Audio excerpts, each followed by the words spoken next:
when you plan and you think in terms of long term, it actually benefits your life today. Mhm. You know, using that example of 100 years when it comes to health. Well, if I do this, I've got a shot, right? There's Yeah. some stuff rolling out. Maybe 120 is going to be like the new 70, you know, in like the next 10 to 15 years. But because you started thinking already, how can I do that and make things changes today that can benefit you in the future? You already live better today.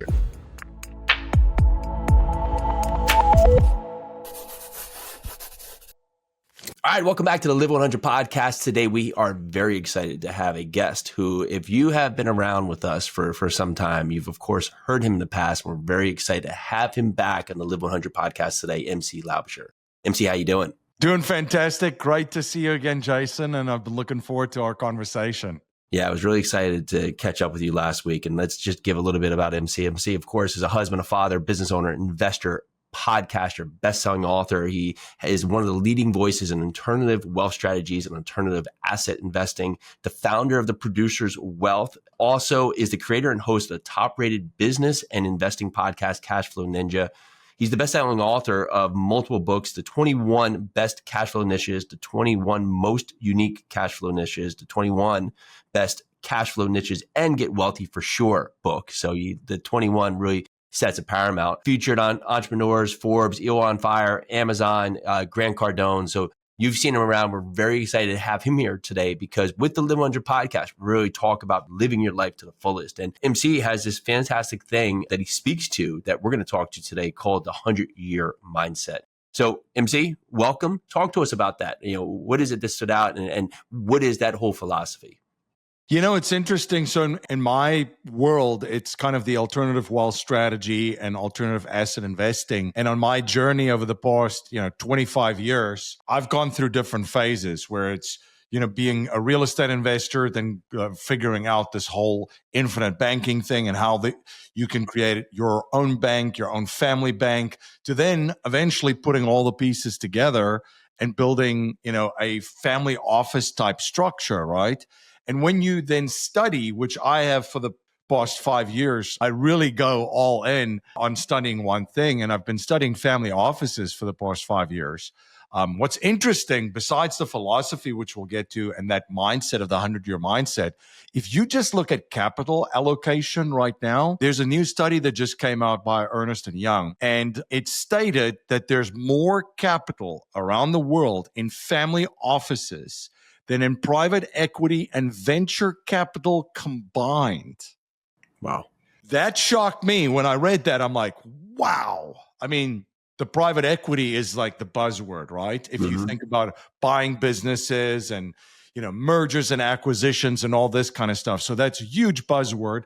Great cocktail party conversation. And of course, fantastic cocktail party conversation is venture capital based on Shark Tank, right? Everybody now knows what an angel investor is or a VC because of Shark Tank. And it's a great show. It's very, very entertaining. You can actually learn a lot from that too if you're just starting out in your journey. But the real game is this family office structure. And if you then look at, okay, how is it possible that there's more capital in family offices around the world than private equity and venture capital combined? What stands out? Well, it's not just the money and the investing, right? Because you have great investors and people that can manage money and multiply it and, position themselves into, private equity deals and VC funds and blow that all up. Let's put that aside. It's families that have made their money somehow and mostly through businesses.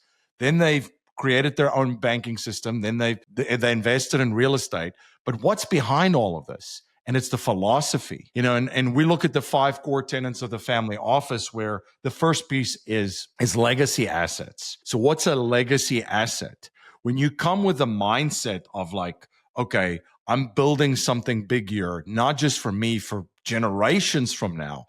That's like a mindset of this 100 years plus mindset. You're thinking about building things and doing things today that would benefit and continue to benefit your family 100 plus years from now. So legacy assets, the first thing is a statement of purpose, which is like the Declaration of Independence, for the United States. That's the statement of purpose of this country. Why? Why did we decide to break away from Great Britain? And then it becomes to the how, which is the family constitution, which the US Constitution is the how, right? The why, we're breaking away, we're starting our own country. Here's how we're going to do it. Here's the US Constitution. You could do the same thing for your family. Core family principles and values.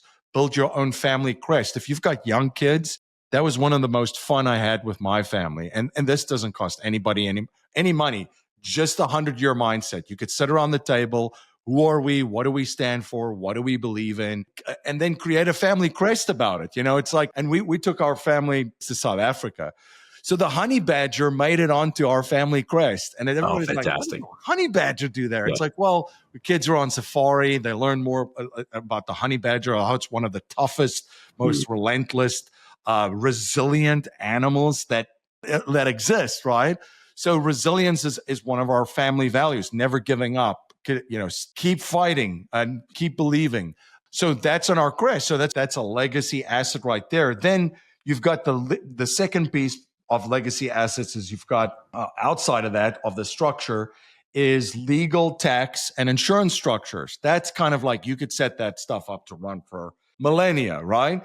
Then the family bank, which provides the liquidity, a pool of capital that the family members always have access to. Today, 100 years from now, 200 years from now, there's family that's been doing this, whether it's the Rothschilds, the Rockefellers here in the United States. It's a very famous family office model.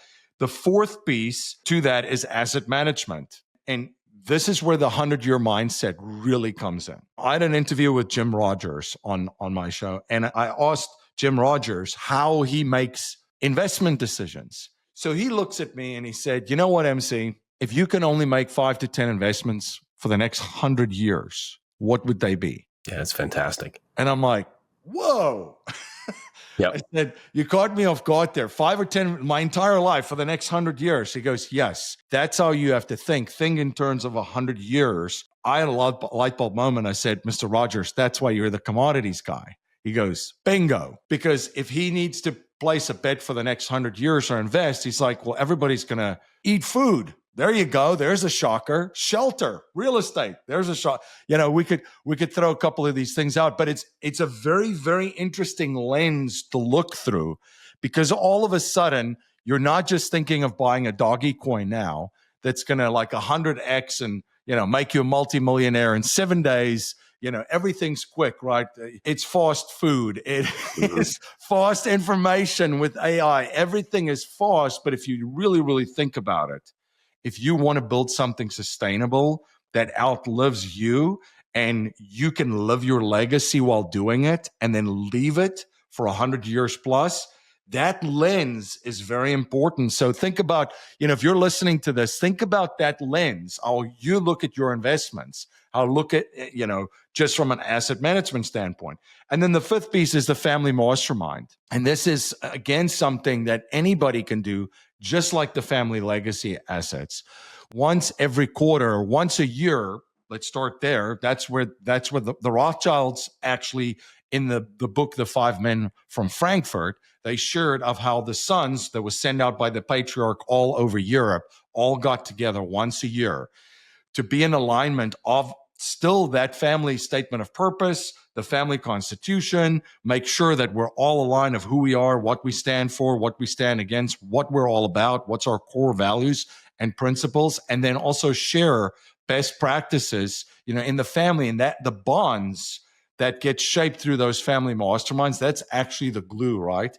Because if you really think about it too, and this is coming through that lens of this 100-year mindset, what's the real assets?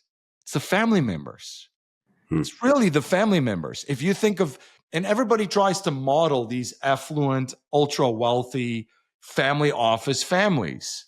They know that the real assets are the family members. Mm-hmm. So there's a massive investment in them. So just between that legacy asset piece and then the mastermind, huge investments into the number one asset, the family members. And that's why they've held on to wealth so long. Jim Rickards is a famous personality just in the investment world and wrote a ton of books and, did consulting and big player in Wall Street, did consulting for the government. I think even the CIA and to just simulate war games when it comes to money war games, economic war games. And he does consulting around the world still for these families. And there's families that have been around. I mean, most people don't even, it blew my mind. Most people don't know this, but the one family, the Colonna family, or Colonna, regardless of how you pronounce it, it's an Italian aristocratic family that's been around since the Roman Empire. They were kind of one of these royal families during the Roman Empire, and they still have their family wealth and their family fortune. And it's like, well, how do you make it and hold on to it and grow it for centuries? It's developing the assets through that 100-year mindset lens.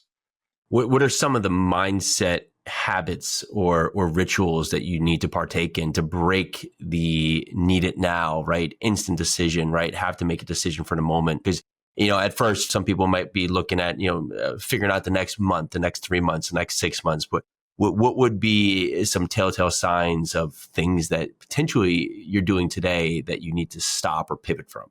It's very, very interesting, and this has been fascinating, and it's been a fascinating experience for me too. When you make decisions long-term, based on long-term vision, a vision that you have, right, or outcome that you want. If you think about this 100-year lens, and let's just say you make a health decision, hey, 100 years, well, there's not a lot of people that get there. What do I need to do today to get there, right? But also from every other aspect, when you plan and you think in terms of long term, it actually benefits your life today. Mm-hmm. Using that example of 100 years when it comes to health. Well, if I do this, got a shot, right? There's some stuff rolling out. Maybe 120 is going to be like the new 70, in like the next 10 to 15 years. But because you started thinking already how can I do that and make changes today that can benefit you in the future? You already live better today. I played contact sports, rugby at a very high level. I look at my body and I'm like, dude, I really every day I have to do something because I know if I don't, then in 10, 15 years, I'm going to have some serious issues if I just sit idle. So I try to work on that every single day, because I'm thinking about it in the future. So my life gets better today. I have more energy. I'm healthy, more energy to spend with my kids and do things with my wife, because I'm thinking big picture. The same thing when it comes to, I think, investing too, money. So you're thinking about, well, how do I get it right now? If you think about that Jim Rogers question of like, what would I invest in if I can only invest in 5 to 10 things in 100 years? That actually shows you, this is not like I'm going to jump on the first thing. You would actually have to take your time, do your research, think about it. Where does this fit in? Like this now, with that lens, completely different story. And because of that, that's actually going to benefit you in the short term now, and in the long term, because you're going to have more clarity. You're going to have more certainty of the decisions that you make, and it's going to be more of alignment of what you want to be. And it's the same thing, with the whole family bank concept where, obviously there's life insurance involved in it, right? So you think about it, that you're creating this legacy for your family, but you get to benefit now because it has living benefits. Your life gets better now. You become your own bank and you create your own banking system and multiply your capital.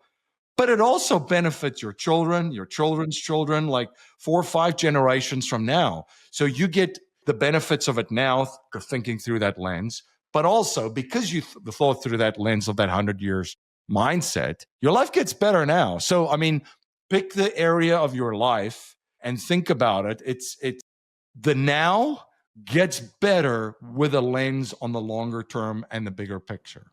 I would partake that if you are clear on the bigger picture into the future, it keeps you actionable today, right? Because there's the other side of it. Well, I have all this time, right? But you don't, because each decision you make today is going to set up where you go. But it also will say defends you in a way that when you make a mistake, right? When you have something that is a moment, it's a down moment, right? It's off the path. It's not the end of the world, right? Because you have 100 years to make this right, because the future path is where you're going, right? The future path is what's going to make the most for you, for your family, for everyone in your sphere, right? Making decisions today are learning moments, and they don't completely, we'll say, cut you at the knees.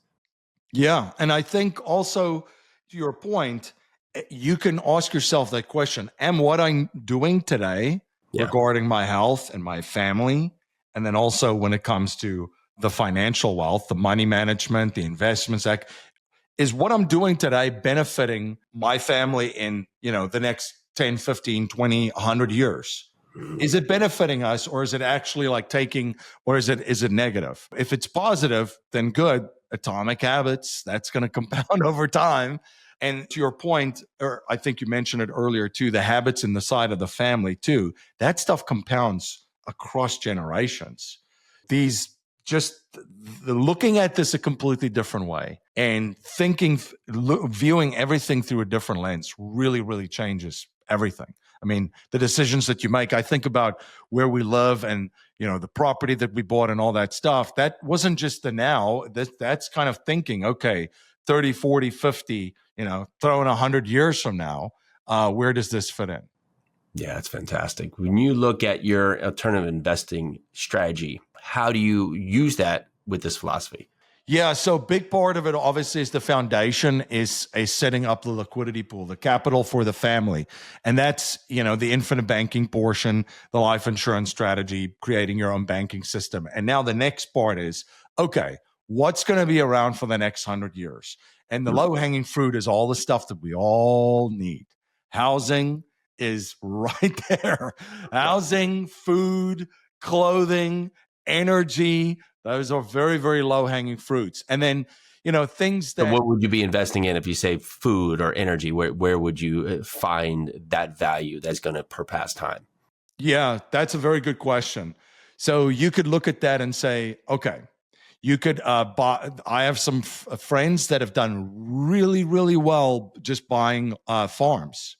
And that's a very popular niche right now in family farms. So that's food independence. You can grow your own food, and you're gonna you're gonna be able to resell that. Somebody's always going to need something to eat. You can also then, if you can invest directly, there's a ton of options in the alternative asset world directly into farms as a limited partner, right? There's opportunities all over the world. And then of course you could do it through Wall Street, where you could do it through commodity funds and that kind of stuff. You can position yourself there. Energy, same thing. If you think about it, I remember that coal was dead in like the 90s. Well, here we are, 35 years later, we're still using coal. Mm-hmm. So when you're allocating for, energy, just using that as an example, you could say, well, okay, look at oil, look at coal, and then look at the greener energy resources that's out there.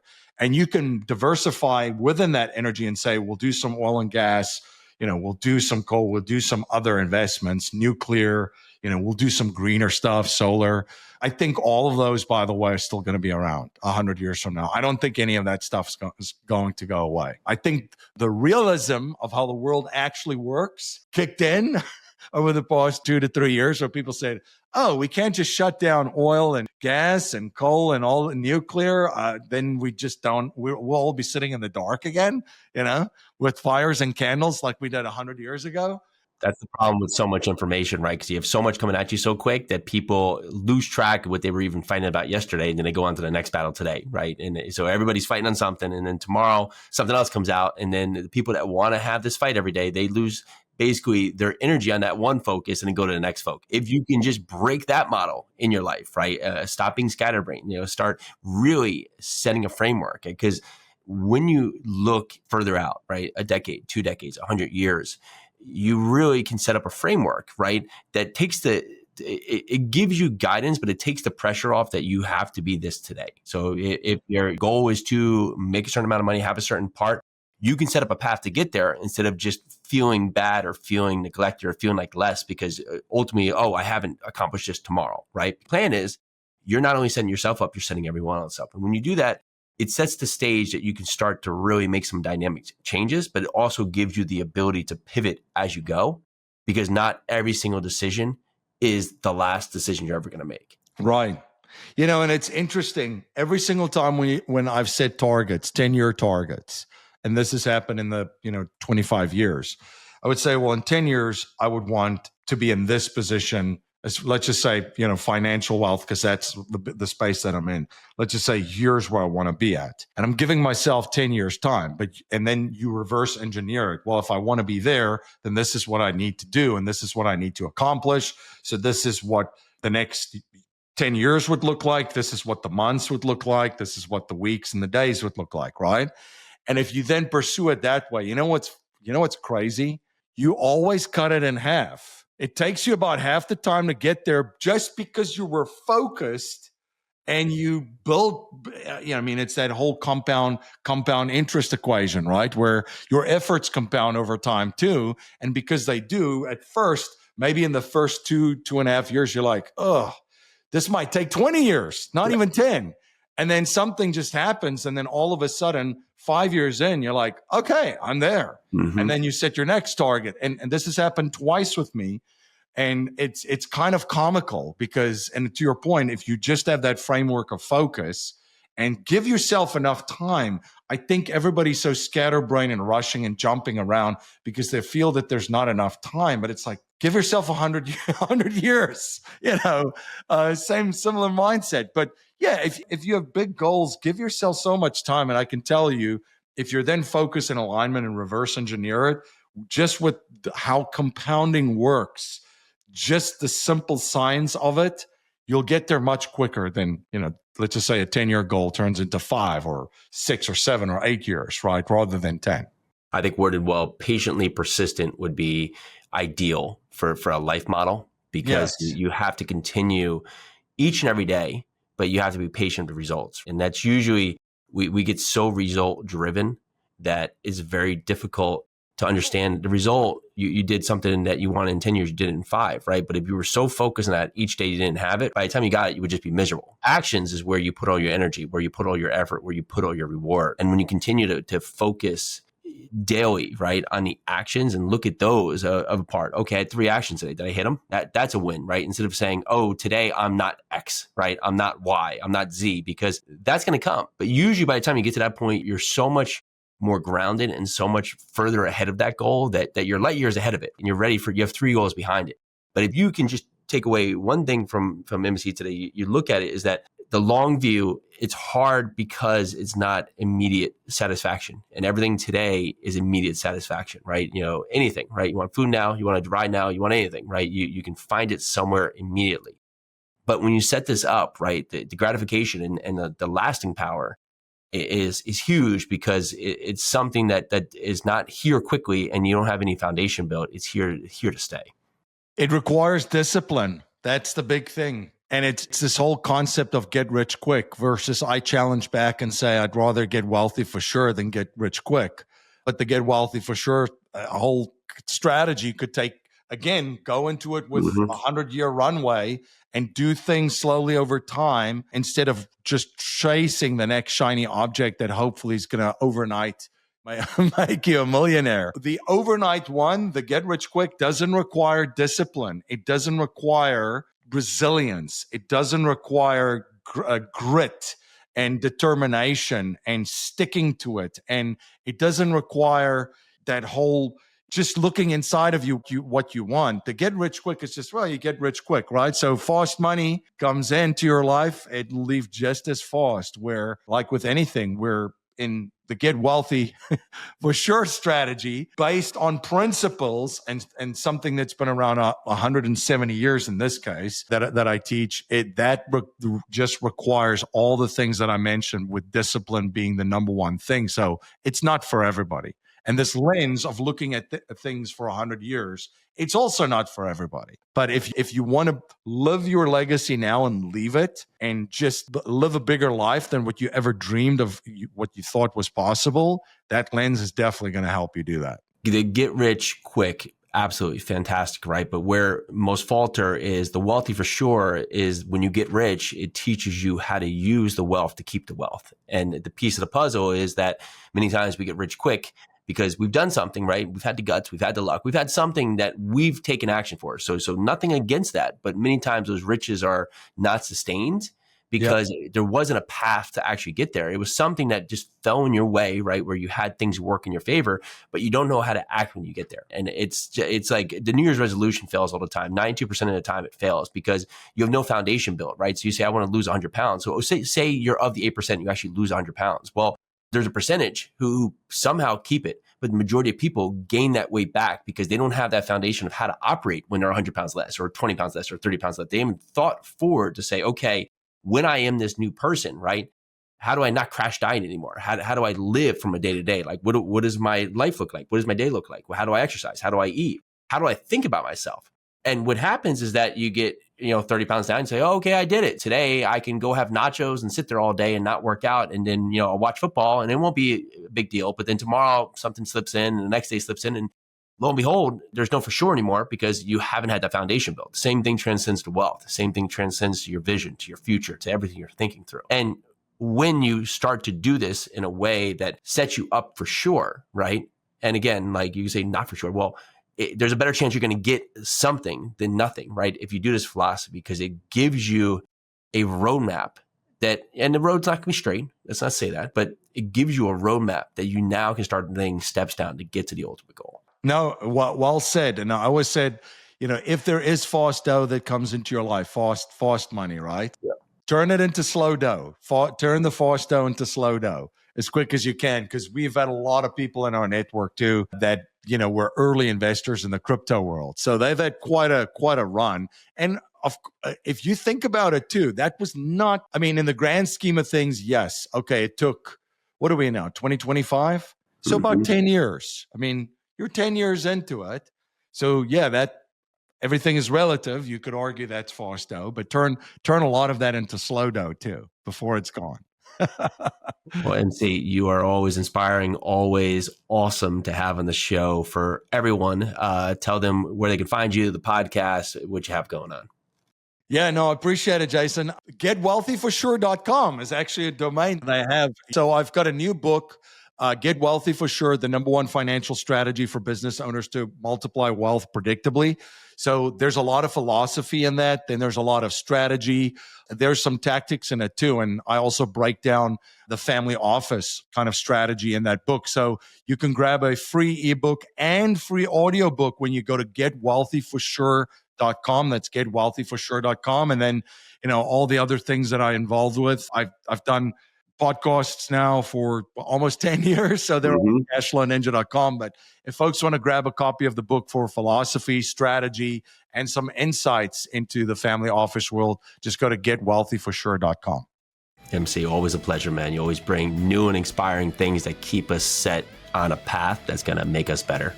Thank you so much for being on the show. I'm Jason Yarusi. This is the Live 100 Podcast. Let's do this.